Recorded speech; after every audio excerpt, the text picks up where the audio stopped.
So I have chosen to analyze Premera Blue Cross, which is a health insurance company as part of the health insurance system as a whole.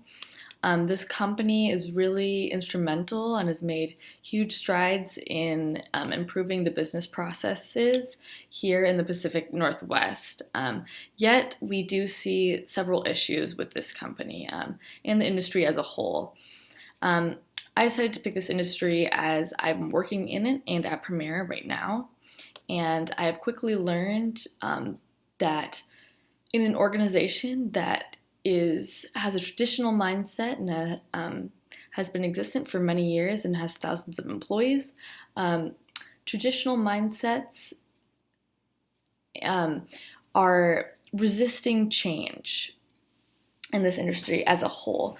The whole industry tends to be slow in this process, and it's pertinent to the success of healthcare and health insurance to become resilient, because the nature of it is to be dependable on, or to be reactive in the sense that they need to change depending on the administration and the government regulation, as well as what those customers and individuals in their communities need.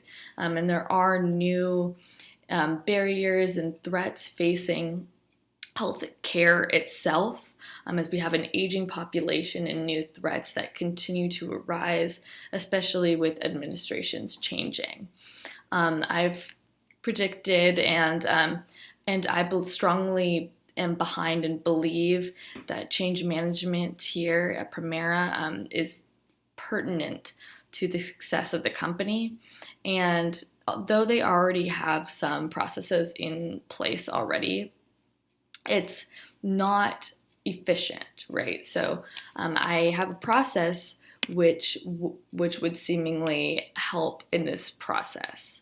So first, they've got to define what's being changed. So basically, clarifying the roles in the change management process itself. Clarify what's changing and why, and establish what stakeholders are and how they're going to be affected. You also need to have a success measurement at this point.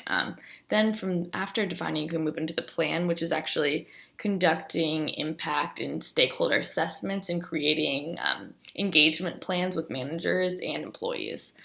You can identify risks and potential risks or resistance that might occur at this point. And then from there, you can actually go into the implementation phase and enable catalysts and leaders in that process. At this time, you have to monitor and manage resistance and just deploy a risk mitigation process that the company will go through. And then from there, you can sustain. So you can adapt based on the success of the implementation and the plan, and adjust on a needs basis. Doing so will help Premera in the sense that they will have a structure of how to address change as a whole. And if employees know what's expected of them, in turn, it will ensure them to have tools and resources to be able to do their job better and empower them to do their own work, thus instilling in changing their own framework in their head and their mindset of continued growth.